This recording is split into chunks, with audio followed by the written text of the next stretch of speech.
Battery ಟೌನ್ನಲ್ಲಿ ಮಳೆಗೆ ರಸ್ತೆ ಕುಸಿದಿರೋ ಘಟನೆ ನಡೆದಿದೆ. ಪಕ್ಕದಲ್ಲಿ ಬಿಎಂಆರ್ಸಿಎಲ್ ಕಾಮಗಾರಿ ನಡೀತಾ ಇರೋ ಹಿನ್ನೆಲೆ ಒಳಭಾಗದಲ್ಲಿ ಟೊಳ್ಳಾಗಿದ್ದೇ ರಸ್ತೆ ಕುಸಿತಕ್ಕೆ ಮುಖ್ಯ ಕಾರಣ ಅಂತ ಹೇಳಲಾಗ್ತಿದೆ. ಆರಂಭದಲ್ಲಿ ಸಣ್ಣ ಗಾತ್ರದಲ್ಲಿದ್ದ ಗುಂಡಿ ಈಗ ದೊಡ್ಡ ಬಾವಿ ಅಂತಾಗಿದ್ದು ಸುಮಾರು 15 ಅಡಿಗಳವರೆಗೆ ಕುಸಿತಕ್ಕೆ ಒಳಗಾಗಿದ್ದು ಇನ್ನೂ ಕುಸಿತಲೇ ಇದೆ.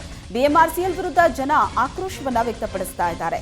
ಸದ್ಯ ಬಿಎಂಆರ್ಸಿಎಲ್ ಅಧಿಕಾರಿಗಳು ಗುಂಡಿ ಮುಚ್ಚಿಸೋ ಕೆಲಸ ಮಾಡ್ತಿದ್ದಾರೆ. ಬೇಸಿಗೆ ಬಿಸಿಲಿನ ತಾಪದಿಂದ ಕಂಗೆಟ್ಟಿದ್ದ ನಗರದಲ್ಲಿ ಗುಡುಗು ಸಿಡಿಲಿನೊಂದಿಗೆ ಭಾರೀ ಮಳೆ ಆಗಿದೆ. ನೆನೆ ಸುರಿದ ಮಳೆ ನಗರದಲ್ಲಿ ಅವಾಂತರವನ್ನೇ ಸೃಷ್ಟಿಸಿದೆ. ನಗರದ ಹಲವು ಕಡೆ 150ಕ್ಕೂ ಅಧಿಕ ಮರಗಳು ಧರೆಗುರುಳಿದೆ. ಹಲವು ರಸ್ತೆಗಳು ಜಲಾವೃತವಾಗಿದ್ದು ವಾಹನ ಸವಾರರು ಪರದಾಡಿದ್ದಾರೆ. ರಾಜಾಜಿನಗರ ಮತ್ತು ಕೆಂಗೇರಿಯಲ್ಲಿ ವಿದ್ಯುತ್ ಕಂಬಗಳು ಧರೆಗುರುಳಿದ್ರಿಂದ ವಿದ್ಯುತ್ ವ್ಯತ್ಯಯವಾಗಿದೆ. ನಿನ್ನೆ ಒಂದೇ ದಿನ ಬೆಸ್ಕಾಂ ಸಹಾಯವಾಣಿಗೆ 8,000ಕ್ಕೂ ಅಧಿಕ ಕರೆಗಳು ಬಂದಿದೆ. ಬರಗಾಲದಲ್ಲಿ ವರವಾಗಿ ಬಂದಂತಹ ಮಳೆರಾಯನ ಆಗಮನಕ್ಕೆ ನಂಜನಗೂಡು ತಾಲೂಕಿನ ಈಶ್ವರಗೌಡನಹಳ್ಳಿ ಗ್ರಾಮದಲ್ಲಿ ಹಬ್ಬ ಆಚರಿಸಿ ಸಂಭ್ರಮಿಸಿದ್ದಾರೆ. ಮಳೆ ಹಿನ್ನೆಲೆ ಶ್ರೀ ಕಾಡುಬಸವೇಶ್ವರ ದೇವಾಲಯದಲ್ಲಿ ವಿಶೇಷ ಪೂಜೆ ಸಲ್ಲಿಸಿ ಅನ್ನದಾಸೋಹ ಮಾಡಿದ್ದಾರೆ. ಸಂಕಷ್ಟದಲ್ಲಿದ್ದ ರೈತರಿಗೆ ಕೊನೆಗೂ ಕೃಪೆ ತೋರಿದ್ದಾನೆ ಮಳೆರಾಯ. ಕೃಷಿ ಚಟುವಟಿಕೆ ನಡೆಸೋದಕ್ಕೆ ಈಗ ರೈತರು ಮುಂದಾಗಿದ್ದಾರೆ. ಚಿಕ್ಕಮಗಳೂರಿನಲ್ಲಿ ಒಂಟಿ ಸಲಗ ಪುಂಡಾಟ ಮುಂದುವರೆದಿದೆ. ತೇಗೂರು, ಮೂರುಮನೆಹಳ್ಳಿ ಗ್ರಾಮಗಳಲ್ಲಿ ಮನೆಗಳ ಸುತ್ತಮುತ್ತ ಓಡಾಡಿದ ಒಂಟಿ ಸಲಗ ಜಾನುವಾರು ನಾಯಿಗಳನ್ನ ಅಟ್ಟಾಡಿಸಿ ಪುಂಡಾಟ ಮಾಡಿದೆ. ಕಾಡಾನೆ ಅಟ್ಟಹಾಸಕ್ಕೆ ಗ್ರಾಮಸ್ಥರು ಭಯಭೀತರಾಗಿದ್ದಾರೆ. ಸ್ಥಳೀಯರಿಂದ ಅರಣ್ಯ ಇಲಾಖೆಗೆ ಮಾಹಿತಿ ನೀಡಿದ್ದು ಸ್ಥಳಕ್ಕೆ ದೌಡಾಯಿಸಿದ್ದಾರೆ. ಸದ್ಯ ಹಳ್ಳ ಹಾಗೂ ಗದ್ದೆ ಸಾಲಿನಲ್ಲಿ ಬೀಡು ಬಿಟ್ಟಿದ್ದು ನಿವಾಸಿಗಳಲ್ಲಿ ಕಾಡಾನೆ ದಾಳಿಯ ಆತಂಕ ಶುರುವಾಗಿದೆ. ನಾಗರಹೊಳೆ ಅಭಯಾರಣ್ಯ ವ್ಯಾಪ್ತಿಯ ಕುಟ್ಟ ಗೇಟ್ ಬಳಿ ಸಫಾರಿ ಪ್ರಿಯರಿಗೆ ಅಪರೂಪದ ಕರಿಚಿರತೆಯ ದರ್ಶನವಾಗಿದೆ. ನಾಗರಹೊಳೆಯ ದಮ್ಮನಕಟ್ಟೆ ರೇಂಜ್ನಲ್ಲಿ ಪದೇ ಪದೇ ಕಾಣಿಸಿಕೊಳ್ತಾ ಇದ್ದ ಕರಿಚಿರತೆ ಹಲವು ದಿನಗಳಿಂದ ಪ್ರವಾಸಿಗರಿಗೆ ದರ್ಶನ ನೀಡದೆ ನಿರಾಸೆ ಮೂಡಿಸಿತ್ತು. ಅಪರೂಪದ ಕರಿಚಿರತೆ ದೃಶ್ಯ ಸೆರೆಯಾಗಿದ್ದು ಸಫಾರಿ ಪ್ರಿಯರಲ್ಲಿ ಸಂತಸ ಮನೆ ಮಾಡಿದೆ. ಬಾಗಲಕೋಟೆಯಲ್ಲಿ ಹಿಂದೂ ಮುಸ್ಲಿಂ ಪ್ರೇಮಿಗಳ ಪ್ರಕರಣ ಕಿಡಿ ಎಬ್ಬಿಸಿದೆ. ಹಿಂದೂ ಕಾರ್ಯಕರ್ತರನ್ನ ಸಿಪಿಐ ಅವಾಚ್ಯ ಶಬ್ದಗಳಿಂದ ನಿಂದಿಸಿದ್ದಾರೆ ಅಂತ ಆರೋಪಿಸಿ ಕಾರ್ಯಕರ್ತರು ಪ್ರತಿಭಟನೆ ನಡೆಸಿದ್ರು. ಸಿಪಿಐ ಹಿಂದೂ ಕಾರ್ಯಕರ್ತರ ಕ್ಷಮೆ ಕೇಳಬೇಕು ಅಂತ ಪಟ್ಟು ಹಿಡಿದಿದ್ರು. ಪೊಲೀಸರು ಮತ್ತು ಹಿಂದೂ ಸಂಘಟನೆಗಳ ಕಾರ್ಯಕರ್ತರ ಮಧ್ಯೆ ವಾಗ್ವಾದ ನಡೆಯಿತು. ಪ್ರತಿಭಟನಾ ಸ್ಥಳಕ್ಕೆ ಎಸ್ಪಿ ಅಮರನಾಥ್ ರೆಡ್ಡಿ ಧಾವಿಸಿದ್ರು. ಈ ವೇಳೆ ಎಲ್ಲಿಂದಲೋ ಕಲ್ಲು ತೂರಿ ಬಂದ ಹಿನ್ನೆಲೆ ಪರಿಸ್ಥಿತಿ ವಿಕೋಪಕ್ಕೆ ತಿರುಗಿತು. ಪರಿಸ್ಥಿತಿಯನ್ನ ತಿಳಿಗೊಳಿಸುವುದಕ್ಕೆ ಪೊಲೀಸರು ಲಾಠಿ ಚಾರ್ಜ್ ಮಾಡಿದ್ರು. ಸದ್ಯ ಸ್ಥಳದಲ್ಲಿ ವಾತಾವರಣ ತಿಳಿಯಾಗಿದ್ದು ಸ್ಥಳದಲ್ಲಿ ಹೆಚ್ಚುವರಿ ಪೊಲೀಸರನ್ನ ನಿಯೋಜಿಸಲಾಗಿದೆ. ಪ್ರತಿ ವಾಹನಗಳಿಗೂ ಎಚ್ಎಸ್ಆರ್ಪಿ ನಂಬರ್ ಪ್ಲೇಟ್ ಅಳವಡಿಸುವುದಕ್ಕೆ ಹಲವು ಬಾರಿ ಗಡುವು ನೀಡಿದ್ರೂ ವಾಹನ ಮಾಲೀಕರು ತಮ್ಮ ಬೇಜವಾಬ್ದಾರಿ ತೋರಿಸುತ್ತಿದ್ದಾರೆ. ಕರ್ನಾಟಕದಾದ್ಯಂತ ಇರೋ 2 ಕೋಟಿ ವಾಹನಗಳಲ್ಲಿ ಕೇವಲ 34 ಲಕ್ಷ ವಾಹನಗಳಿಗೆ ಮಾತ್ರ ಹೈ ಸೆಕ್ಯೂರಿಟಿ ರಿಜಿಸ್ಟ್ರೇಷನ್ ಪ್ಲೇಟ್ಗಳ ಅಳವಡಿಕೆಯಾಗಿದೆ. ಇದೀಗ ಮೇ 31, 2024ರ ಡೆಡ್ಲೈನ್ ಹತ್ತಿರ ಬಂದರೂ ಇನ್ನೂ 1.56 ಕೋಟಿ ವಾಹನಗಳಿಗೆ ಎಚ್ಎಸ್ಆರ್ಪಿ ನಂಬರ್ ಪ್ಲೇಟ್ಗಳನ್ನು ಅಳವಡಿಕೆ ಮಾಡಿಲ್ಲ. ಹೀಗಾಗಿ ವಾಹನ ಮಾಲೀಕರ ವಿರುದ್ಧ ದಂಡಂ ದಶಗುಣಂ ಅಸ್ತ್ರ ಪ್ರಯೋಗಕ್ಕೆ ಸಿದ್ಧವಾಗಿದೆ. ಮೊದಲ ಬಾರಿಗೆ 500 ರೂಪಾಯಿ ದಂಡ, ಎರಡನೇ ಬಾರಿಗೆ ಸಿಕ್ಕಿಬಿದ್ರೆ 1000 ರೂಪಾಯಿ ದಂಡಕ್ಕೆ ತೀರ್ಮಾನಿಸಿದೆ. ಚಿಕ್ಕಮಗಳೂರು ತಾಲೂಕಿನ ಮಾಗಡಿ ಬಳಿ ನಿಂತಿದ್ದ ಲಾರಿಯೊಂದು ಧಗಧಗ ಹೊತ್ತಿ ಉರಿದಿದೆ. ಮಾಗಡಿಯಿಂದ ಕಳಸಾಪುರಕ್ಕೆ ಹೋಗ್ತಾ ಇದ್ದ ಲಾರಿಯನ್ನ ರಸ್ತೆ ಬದಿ ನಿಲ್ಲಿಸಲಾಗಿತ್ತು. ಖಾಲಿಯಾಗಿದ್ದ ಲಾರಿ ಹೊತ್ತಿ ಉರಿಯುವುದಕ್ಕೆ ಕಾರಣ ಇದುವರೆಗೂ ತಿಳಿದು ಬಂದಿಲ್ಲ. 2023-24ನೇ ಸಾಲಿನ ಎಸ್ಎಸ್ಎಲ್ಸಿ ಫಲಿತಾಂಶ ಪ್ರಕಟವಾಗಿದೆ. ಉಡುಪಿ ಜಿಲ್ಲೆ 94% ಪ್ರಥಮ ಸ್ಥಾನ, ದಕ್ಷಿಣ ಕನ್ನಡ 92.12% ದ್ವಿತೀಯ ಸ್ಥಾನ, ಶಿವಮೊಗ್ಗ ಜಿಲ್ಲೆ 88.67% ತೃತೀಯ ಸ್ಥಾನ ಪಡೆದಿದೆ. ಯಾದಗಿರಿಗೆ ಕೊನೆಯ ಸ್ಥಾನ ಸಿಕ್ಕಿದೆ. ಈ ಬಾರಿಯೂ ಬಾಲಕಿಯರದ್ದೇ ಮೇಲುಗೈ. ಕಳೆದ ವರ್ಷಕ್ಕಿಂತ ಈ ವರ್ಷ ಶೇಕಡಾವಾರು 10ರಷ್ಟು ಫಲಿತಾಂಶ ಕುಸಿತ ಆಗಿದೆ. ಬಾಗಲಕೋಟೆಯ ಮೊರಾರ್ಜಿ ದೇಸಾಯಿ ಶಾಲೆ ವಿದ್ಯಾರ್ಥಿನಿ ಅಂಕಿತಾ 625ಕ್ಕೆ 625 ಅಂಕವನ್ನ ಪಡೆದು ರಾಜ್ಯಕ್ಕೆ ಪ್ರಥಮ ಸ್ಥಾನ ಪಡೆದಿದ್ದಾರೆ. ಇನ್ನು 7 ವಿದ್ಯಾರ್ಥಿಗಳು ರಾಜ್ಯಕ್ಕೆ ದ್ವಿತೀಯ ಸ್ಥಾನ ಪಡೆದಿದ್ದಾರೆ. ತೀರ್ಥಹಳ್ಳಿ ತಾಲೂಕಿನ ಕುಪ್ಪಳ್ಳಿ ಸಮೀಪದ ಗಿಣಿಯ ಗ್ರಾಮದಲ್ಲಿ ಗುರುಮೂರ್ತಿ ಅನ್ನೋರ ಮನೆಗೆ ಬೆಂಕಿ ತಗುಲಿ ಲಕ್ಷಾಂತರ ರೂಪಾಯಿ ನಷ್ಟವಾಗಿದೆ. ಬೆಂಕಿಗಾಹುತಿಯಾದ ಮನೆಗೆ ಶಾಸಕ ಆರಗ ಜ್ಞಾನೇಂದ್ರ ಭೇಟಿ ನೀಡಿ ಪರಿಶೀಲನೆ ನಡೆಸಿದ್ರು. ಬೆಂಕಿ ತಗುಲೋದಕ್ಕೆ ಸ್ಪಷ್ಟ ಕಾರಣ ತಿಳಿದು ಬಂದಿಲ್ಲ. ಕೊಟ್ಟಿಗೆಯಲ್ಲಿ ಸಂಗ್ರಹಿಸಿದ್ದ ಅಡಿಕೆ ಸಿಪ್ಪೆ ಹುಲ್ಲಿಗೆ ಕೂಡ ಬೆಂಕಿ ತಗುಲಿದ ಹಿನ್ನೆಲೆ ಸಂಪೂರ್ಣ ನಾಶವಾಗಿದೆ. ಹೀಗಾಗಿ ಶಾಸಕರು ಪರಿಹಾರ ನೀಡುವುದಕ್ಕೆ ಅಧಿಕಾರಿಗಳಿಗೆ ಸೂಚನೆ ನೀಡಿದರು.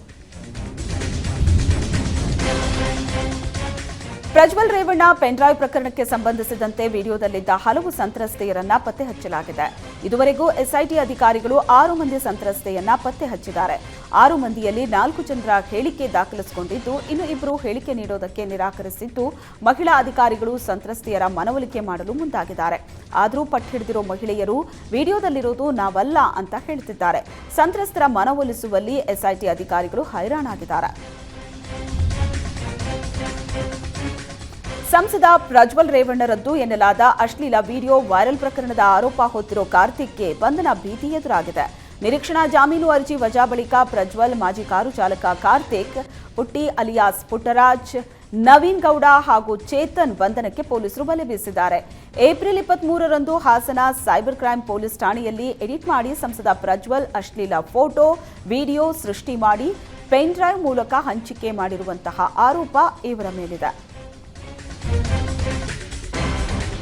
ಕೃಷ್ಣೆಯಲ್ಲಿ ನೀರಿನ ಪ್ರಮಾಣ ಕಡಿಮೆಯಾಗಿದ್ದರಿಂದ ಆಹಾರ ಅರಸಿ ಮೊಸಳೆಯೊಂದು ನದಿಯಿಂದ ಹೊರಬಂದಿದೆ. ಇದರಿಂದ ಬಾಗಲಕೋಟೆ ಜಿಲ್ಲೆಯ ಜಮಖಂಡಿ ತಾಲೂಕಿನ ಚಿಕ್ಕಪಡಸಲಗಿ ಗ್ರಾಮದಲ್ಲಿ ಆತಂಕ ಸೃಷ್ಟಿಯಾಗಿದೆ. ಗ್ರಾಮದ ಯುವಕರು ಹಗ್ಗದಿಂದ ಮೊಸಳೆಯನ್ನ ಕಟ್ಟಿ ಸೆರೆ ಹಿಡಿಯುವಲ್ಲಿ ಯಶಸ್ವಿಯಾಗಿದ್ದಾರೆ. ಬಳಿಕ ಅರಣ್ಯ ಇಲಾಖೆ ಅಧಿಕಾರಿಗಳಿಗೆ ಮಾಹಿತಿ ನೀಡಿ ಅವರ ಸುಪರ್ದಿಗೆ ಮೊಸಳೆಯನ್ನ ನೀಡಲಾಗಿದೆ. ಇನ್ನು ನದಿ ನೀರು ಖಾಲಿಯಾಗಿ ಮೊಸಳೆಗಳು ಹೊರಬರ್ತಾ ಇರೋದ್ರಿಂದ ಸದ್ಯ ನದಿ ಸಮೀಪ ಜನರು ಹೋಗೋದಕ್ಕೂ ಭಯ ಪಡೋ ಹಾಗಾಗಿದೆ. ಪ್ರಜ್ವಲ್ ಪ್ರಕರಣವನ್ನ ರಾಜಕೀಯಗೊಳಿಸದೆ ಸಂತ್ರಸ್ತ ಹೆಣ್ಣು ಮಕ್ಕಳಿಗೆ ನ್ಯಾಯ ಕೊಡಿಸಿ ಅಂತ ಎಐಎಂಎಸ್ಎಸ್ ಮಹಿಳಾ ಸಂಘಟನೆಯ ಸದಸ್ಯರು ಜಿಲ್ಲಾಡಳಿತದ ಮೂಲಕ ಮುಖ್ಯಮಂತ್ರಿಗಳಿಗೆ ಮನವಿ ಸಲ್ಲಿಸಿದ್ದಾರೆ. ಲೈಂಗಿಕ ಹಗರಣದ ಕುರಿತು ನಿಷ್ಪಕ್ಷಪಾತ ತನಿಖೆಗೆ ಹಾಗೂ ಸಂತ್ರಸ್ತರಿಗೆ ನ್ಯಾಯ ಒದಗಿಸಬೇಕಾಗಿದೆ. ಆದರೆ ಕೆಲ ರಾಜಕೀಯ ಮುಖಂಡರು ಅತ್ಯಾಚಾರ ಮಾಡಿದ ಪ್ರಜ್ವಲ್ ರೇವಣ್ಣ ಪರವಾಗಿದ್ದು, ಆರೋಪಿಯ ಬಗ್ಗೆ ಚರ್ಚೆ ಮಾಡೋದು ಬಿಟ್ಟು ಪೆನ್ ಡ್ರೈವ್ ಯಾರು ಕೊಟ್ಟರು, ಎಲ್ಲಿಂದ ಬಂತು, ಯಾಕೆ ಬಂತು ಅನ್ನೋದರ ಬಗ್ಗೆ ಹೆಚ್ಚು ಚರ್ಚೆಯಾಗ್ತಾ ಇರೋದು ದುರ್ದೈವದ ಸಂಗತಿಯಾಗಿದೆ. ಈ ಕೂಡಲೇ ವಿದೇಶದಲ್ಲಿರೋ ಪ್ರಜ್ವಲ್ ಬಂಧಿಸಿ ಸಂತ್ರಸ್ತರಿಗೆ ಮೊದಲು ನ್ಯಾಯ ನೀಡಿ ಅಂತ ಆಗ್ರಹಿಸಿದರು. ಹಣ ನೀಡುವಂತೆ ಒತ್ತಾಯಿಸಿ ಖಾಸಗಿ ವೈದ್ಯನ ಮೇಲೆ ಹಲ್ಲೆ ನಡೆಸಿದಂತಹ ಘಟನೆ ಕಲಬುರಗಿ ಜಿಲ್ಲೆಯ ಶಹಾಬಾದ್ ತಾಲೂಕಿನ ರಾವುರ ಗ್ರಾಮದಲ್ಲಿ ನಡೆದಿದೆ. ಹೊಟ್ಟೆನೋವು ಹಾಗೂ ಬಿಪಿ ಚೆಕಪ್ಗೆ ಬಂದಿದ್ದ ಆರೋಪಿಗಳು ಪಶ್ಚಿಮ ಬಂಗಾಳ ಮೂಲದ ಡಾಕ್ಟರ್ ಶಂಕರ್ ನಾರಾಯಣನ್ ಅನ್ನೋರ ಮೇಲೆ ಹಲ್ಲೆ ನಡೆಸಿದ್ದಾರೆ. ಪ್ರತಿ ತಿಂಗಳು ಹಫ್ತಾ ನೀಡಬೇಕು, ಹಫ್ತಾ ಕೊಟ್ಟಿಲ್ಲ ಅಂದ್ರೆ ಊರಲ್ಲಿರೋದಕ್ಕೆ ಬಿಡೋದಿಲ್ಲ ಅಂತ ಬೆದರಿಕೆ ಹಾಕಿ ಹಲ್ಲೆ ಮಾಡಿ 13,000 ರೂಪಾಯಿ ಕಿತ್ಕೊಂಡು ಪರಾರಿಯಾಗಿದ್ದಾರೆ. ಚಾಲಕನ ನಿಯಂತ್ರಣ ತಪ್ಪಿ ರಾಮನಗರ ಜಿಲ್ಲೆಯ ಕಗ್ಗಲೀಪುರ ವ್ಯಾಪ್ತಿಯ ಸೋಮನಹಳ್ಳಿ ಟೋಲ್ ಬಳಿ ಬಸ್ ಪಲ್ಟಿಯಾಗಿದೆ. ಬೆಳಗ್ಗೆ 8:30 ಸುಮಾರಿಗೆ ಕನಕಪುರದಿಂದ ಬೆಂಗಳೂರಿಗೆ ಹೊರಟಿದ್ದ ಬಸ್ ಪಲ್ಟಿಯಾಗಿದ್ದು, ಅಪಘಾತದಲ್ಲಿ 4 ಪ್ರಯಾಣಿಕರು ಗಾಯಗೊಂಡಿದ್ದಾರೆ. ಗಾಯಗೊಂಡವರಿಗೆ ಕಗ್ಗಲೀಪುರ ಪ್ರಾಥಮಿಕ ಆರೋಗ್ಯ ಕೇಂದ್ರದಲ್ಲಿ ಚಿಕಿತ್ಸೆ ನೀಡಲಾಗಿದೆ. ಸ್ಥಳಕ್ಕೆ ಕಗ್ಗಲೀಪುರ ಪೊಲೀಸರು ಭೇಟಿ ನೀಡಿ ಪರಿಶೀಲನೆ ನಡೆಸಿದ್ದಾರೆ. ಅತಿವೇಗದ ಚಾಲನೆಯೇ ಅಪಘಾತಕ್ಕೆ ಕಾರಣ ಅಂತ ಸ್ಥಳೀಯರು ಆರೋಪ ಮಾಡುತ್ತಿದ್ದಾರೆ. ಕುಮಟಾ ತಾಲೂಕಿನ ಗೋಕರ್ಣ ಶ್ರೀ ಮಹಾಬಲೇಶ್ವರ ದೇವಸ್ಥಾನದಲ್ಲಿ ತೀರ್ಥ ನೀಡೋ ಹಕ್ಕಿಗಾಗಿ ಅರ್ಚಕರ ನಡುವೆ ಗಲಾಟೆ ನಡೆದಿದೆ. ನಂದಿ ಮಂಟಪದಲ್ಲಿ ತೀರ್ಥ ನೀಡೋ ಸರದಿಗಾಗಿ 2 ಕುಟುಂಬಗಳು ಕಾದಾಡಿದೆ. ತೀರ್ಥ ನೀಡೋ ಹಕ್ಕಿಗಾಗಿ ಜಂಬೆ ಕುಟುಂಬ ಹಾಗೂ ಗೋಪಿ ಕುಟುಂಬ ಕೋರ್ಟ್ ಮೊರೆ ಹೋಗಿತ್ತು. ಬಳಿಕ ಕಳೆದ ಕೆಲವು ತಿಂಗಳಿಂದ ನಂದಿ ಮಂಟಪದಲ್ಲಿ ಜಂಬೆ ಕುಟುಂಬ ತೀರ್ಥ ನೀಡುತ್ತಾ ಇತ್ತು. ಆದರೆ ಇಂದು ಗೋಪಿ ಕುಟುಂಬ ತಗಾದೆ ತೆಗೆದಿದೆ. ದೇವಸ್ಥಾನದ ಒಳಗೆ ಪ್ರತಿಭಟನೆ ನಡೆಸಿದ್ದು, ಸ್ಥಳಕ್ಕೆ ಆಗಮಿಸಿದ ಪೊಲೀಸರು ಪರಿಸ್ಥಿತಿ ಶಾಂತಗೊಳಿಸುವುದಕ್ಕೆ ಹರಸಾಹಸ ಪಟ್ಟಿದ್ದಾರೆ.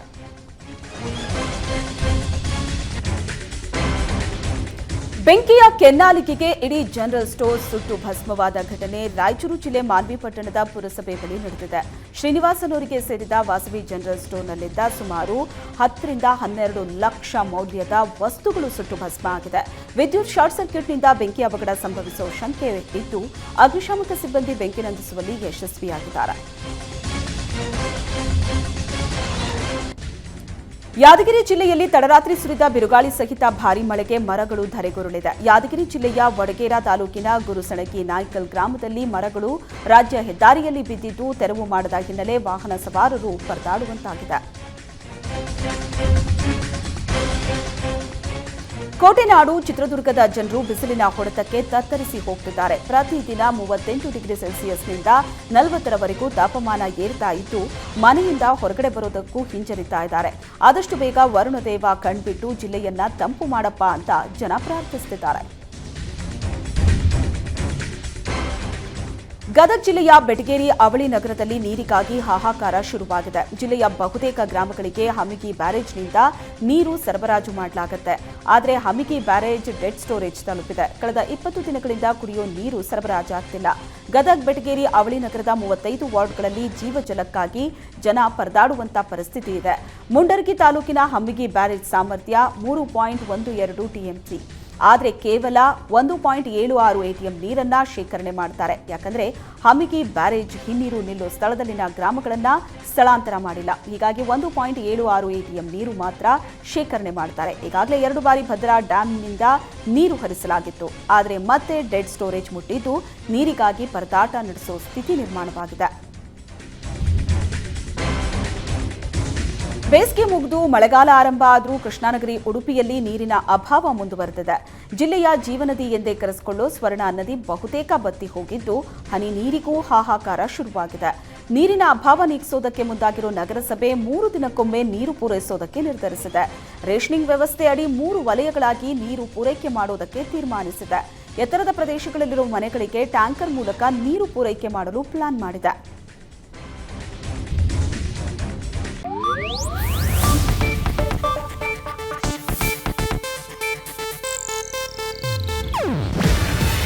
ಇದು ಏಷ್ಯಾನೆಟ್ ನ್ಯೂಸ್ ನೆಟ್ವರ್ಕ್ ಪ್ರಸ್ತುತಿ. ನೀವು ನೋಡ್ತಿದ್ದೀರಾ ಏಷ್ಯಾನೆಟ್ ಸುವರ್ಣ ನ್ಯೂಸ್.